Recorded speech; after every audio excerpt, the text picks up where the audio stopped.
নমস্কার আমার প্রিয় বন্ধুরা, রাধে রাধে। আশা করি তোমরা খুব ভালো আছো।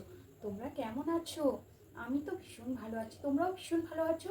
আমরা আজকে দেখে নেব কলকাত সায়ার কাটিং ও স্টিচিং। কাটিং করার পর আমরা সেলাই প্রসেসটা দেখে নেব। কাটিংটা খুবই সহজ। সেটা হচ্ছে আমরা এখানে 2 মিটারের কাপড় নিয়েছি। দেখে নাও, 2 মিটারের কাপড় নিয়েছি। 2 মিটার কাপড়কে আমরা হাফ করে কেটে নেব। 1 মিটার করে কেটে নেওয়ার পরে এই চওড়া দিকটা আছে, চওড়া দিকটা থেকে আমরা কোমরপট্টি বের করে নেব। কোমরপট্টি আমরা এখানে 4 ইঞ্চি কোমরপট্টি বের করে নিয়েছি। তোমরা 5 ইঞ্চিও কোমরপট্টি বের করতে পারো। আর লম্বা দিক থেকে যার যেমন লাগবে তার তেমন নিও। লম্বা আমি এখানে পুরোটাই লম্বা রেখেছি। লম্বা লম্বা এখানে হচ্ছে 40 ইঞ্চি।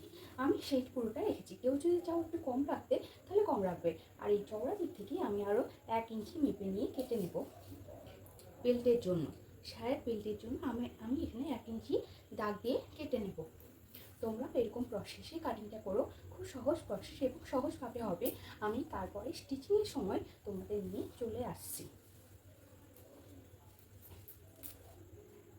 এরকম খুব সহজ প্রসেসে বিভিন্ন জিনিসের কাটিং সেলাই শেখার জন্য আমাকে তোমরা কমেন্ট করো। প্রিয় বন্ধুরা, দেখো এটি হচ্ছে ছকাটের সায়া কাটিং ও সেলাই। এটা সেলাই আমি করেছি। এইটি সহজ প্রসেসও আমি তোমাদের সঙ্গে নিশ্চয়ই শেয়ার করব। তার আগে দেখতে দেখতে তোমরা কমেন্ট করো, তোমরা কে কোথায় থেকে আমার ভিডিও দেখছো। তবেই তো তোমাদের ধন্যবাদ জানাতে পারবো নাকি। তো চলে এসো আমরা স্টিচিং প্রসেসে যাই। ও তার আগে আমার সায়ন্তনী লাইফস্টাইলকে তোমরা অবশ্যই সাবস্ক্রাইব করে নিও বন্ধুরা। তাহলে আমরা চলে যাই গোলকাটের সায়া কীভাবে স্টিচিং করতে হয় সেই প্রসেস দেখতে। খুব সহজ উপায়ে তোমরা স্কিপ না করে ভিডিওটা পুরোটা দেখো, তাহলে আশা করি বুঝতে পারবে। তো স্টিচিং করার আগে তার আগে এই কোমরপট্টিটা যেটা নিয়েছি সেটা সবার প্রথমে ভাঁজ করে আমরা সেলাই দিয়ে নেব। দু ভাঁজ করে আমরা সেলাই দিয়ে নেব, ঠিক এইভাবে। দেখো আমি সেলাই করে আবার ফিরে আসছি। দেখো আমরা কোমরপট্টিটা এইভাবে ভাঁজ করে সেলাই করে নিয়েছি।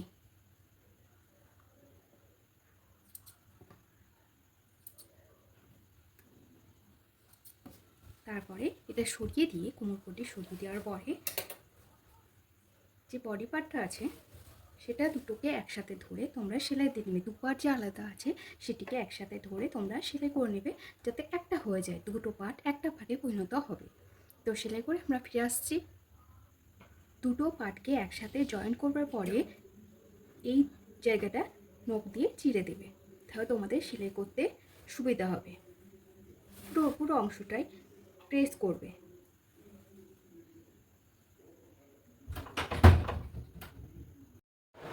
বডি পার্ট পুরোটা জয়েন্ট হয়ে যাওয়ার পরে আমরা মিডিলে টাক পয়েন্ট করে নেব। মানে কোমরপট্টির মিডিলে একটা টাক পয়েন্ট ও বডি কাপড়ের মিডিলে একটা টাক পয়েন্ট, তাহলে সুবিধা হবে কুচি দেওয়াটা।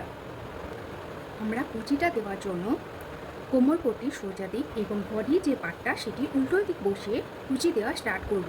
কুচিটা যেন একই মাপের হয় সেই দিকে আমাদেরকে লক্ষ্য রাখতে হবে বন্ধুরা। আমরা কুচিটা ঠিক এইভাবে দিয়ে নেব।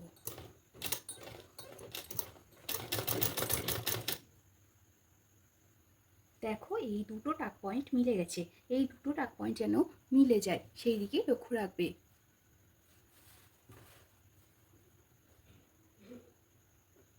দেখো কোমরপট্টির সাথে কুচি দেওয়া আমাদের হয়ে গেছে।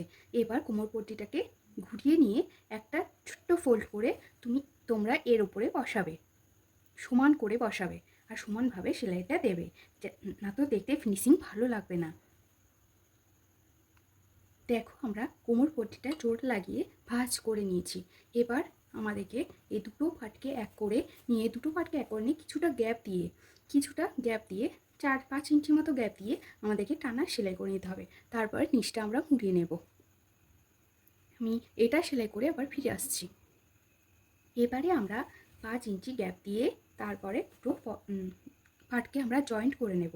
এই 5 ইঞ্চি গ্যাপ এটাকে দুমড়ে ভাঁজ করে সেলাই দিতে হয়, কিন্তু এখানে যেহেতু সেলাই করাই আছে সেই জন্য আমরা আর সেলাই দিলাম না। না তো তোমরা সেলাই করে নেবে। এই 5 পর্যন্ত আগে সেলাই দিয়ে নেবে, তারপরে তোমরা কোমরপট্টি বসাবে এবং সবার লাস্টে আমরা নিচটাকে মুড়িয়ে সেলাই করে নেব 1.5 ইঞ্চি, হাফ ইঞ্চি, তারপরে 1 ইঞ্চি আমরা সেলাই করে নেব। তাহলে আমাদের গোল কাট, সায়া কাটিং ও স্টিচিং প্রসেস কমপ্লিট হলো। একদম সহজ প্রসেস, তোমরা একবার দেখলেই পেরে যাবে। স্কিপ না করে ভিডিওটা পুরোটা দেখো। আবারও বলছি যে আমি প্রথম ভিডিও বানাচ্ছি বলে কথার বা প্রসেসের কোনো ভুল হতে পারে, তোমরা বন্ধু মনে করে আমাকে প্লিজ ক্ষমা করে দিও আর আমার চ্যানেলটাকে এগিয়ে নিয়ে যেতে সাহায্য করো। রাধে রাধে বন্ধুরা।